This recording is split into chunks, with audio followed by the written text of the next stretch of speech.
Борса след работа в Германия. Това е всичко, което трябва да знаеш. Ако работиш със срочен договор в Германия, трябва да се регистрираш поне 3 месеца преди да изтече трудовия договор в агентурата за работа като Arbeitssuchend или търсеща работа. Закъснееш ли, получаваш наказание и можеш да загубиш парите за първите 2 седмици обезщетение. А ако те уволнят, но има само 3 работни дни, да отидеш до бюрото до труда и да се регистрираш. Нека да започнем с най-важните неща за българската борса с формулярът У1. Заплащането. Какво е то? Получава 60% от средния си брутен доход за последните 2 години. Минимумът за 2026 година е 9,21 евро, т.е. месечно се връзват около 193 евро борса. В България има и максимум. Те са 54,78 евро на ден. Месечно са около 1150 евро. Внимание! Ако в Германия напусне сам, в България ще вземеш минималната борса само за 4 месеца, без значение от това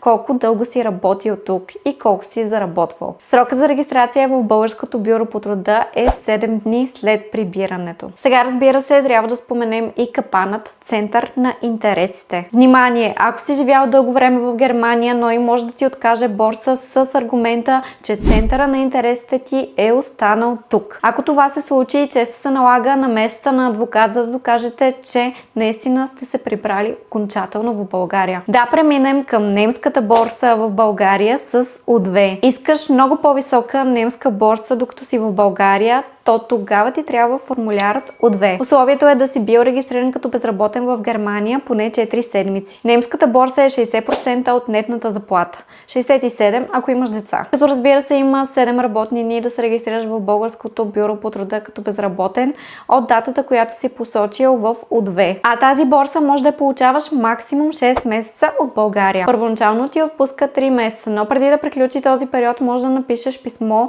до бюрото по труда в Германия, в което да обясниш, че активно си търсиш работа, но се нуждаеш от още време. И за разлика от българската борса в Германия, ако напуснеш сам, може да ти наложат шпеацайт или наказание от 3 месеца. А докато получаваш борса българска или немска, ще си официално здравно осигурен. Ако получаваш немската борса, разбира се, трябва да си оставиш немската здравна застраховка. Ако ти е било полезно това видео, не забравяй да го споделиш и да го харесаш за още такива.